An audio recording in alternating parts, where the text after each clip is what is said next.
Hallelujah. तो आज हम बात करने वाले हैं उपवास के विषय में, फास्टिंग के विषय में, जो बहुत ज़रूरी विषय है हम सबके लिए। तो ठीक है, शुरू करते हैं। आप सबका स्वागत करता हूँ मैं। उपवास की सामर्थ्य को ध्यान से देखना है, ध्यान से समझना है। The power of fasting. जब हम यीशु मसीह के नाम से उपवास करते हैं तो हमें बहुत आत्मिक बल मिलता है, हमें ताकत मिलती है, शक्ति मिलती है, अंदरूनी ताकत परमेश्वर पिता की ओर से। हमें शैतान और पाप से लड़ने की ताकत मिलती है।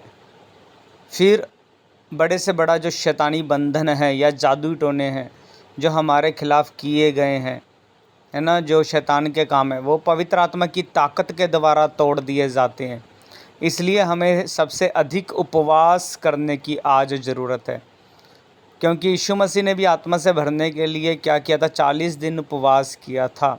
और आज ये अंत का समय, तो हमें और ज़्यादा उपवास करने की ज़रूरत है। तो उपवास फास्टिंग हमें परमेश्वर पिता के निकट लेकर जाता है। पहला कुरिन्थियों 6:13 में लिखा है, भोजन पेट के लिए होता है और पेट भोजन के लिए, परंतु परमेश्वर इसको और उसको दोनों को नाश करेगा, है ना। परंतु देह व्यभिचार के लिए नहीं, वरन प्रभु के लिए और प्रभु देह के लिए।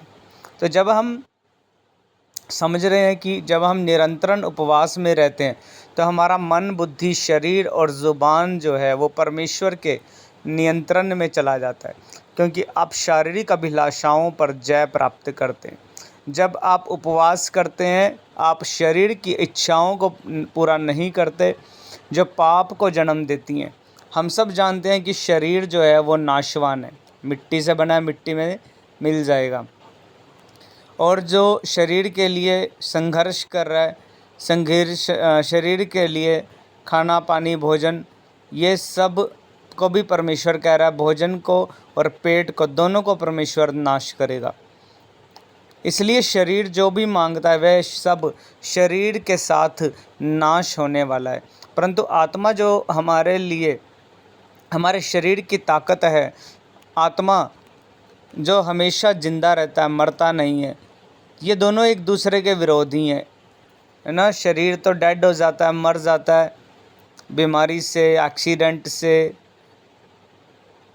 परंतु आत्मा मरने वाला नहीं है। अगर हम आत्मा के अनुसार चलेंगे तो हम उपवास प्रार्थना को अधिक अपने जीवन में महत्व देते हैं।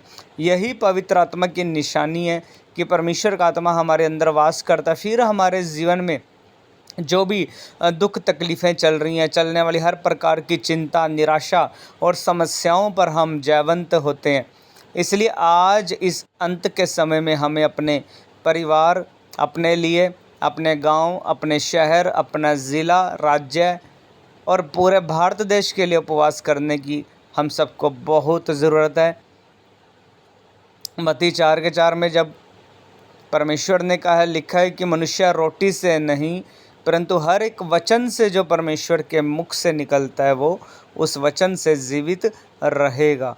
तो परमेश्वर का वचन जो है, परमेश्वर का जो आत्मा है वो परमेश्वर का वचन है, ठीक है। परमेश्वर का वचन जो है वो हमें जीवित रखेगा। परमेश्वर का आत्मा जो है वो हमें मरने नहीं देगा। बीमारी में, पाप में, गरीबी में, शराब में, लड़ाई झगड़े से, हर चीज़ से, शैतान के हर अटैक को तोड़ेगा, नाश करेगा और हमारे जीवन में आनंद और खुशियाँ, हमारे जीवन में आशीषों को भर देगा। तो हमें फास्टिंग करने की बहुत ज़रूरत है। अगर हम फास्टिंग में नहीं हैं तो निश्चय शैतान के जो अटैक के नीचे हैं, शैतान के कब्जे में हैं और हमारे जीवन में दुख, परेशानियां, जो समस्याएं हैं वो जाने वाली नहीं हैं, क्योंकि उपवास से ही वो बंधन टूटते हैं। उपवास ही है जो हमें पाप और शैतान पर और शरीर की अभिलाषाओं पर और सब प्रकार की समस्याओं पर जो हमें जयवंत करेगा और हमें आनंद और शांति देगा। तो आप उपवास करो इन दिनों जितना ज़्यादा हो सके।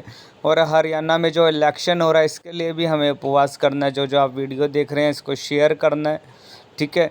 इससे आपकी आत्मिक उन्नति होगी और आप भले चंगे रहेंगे।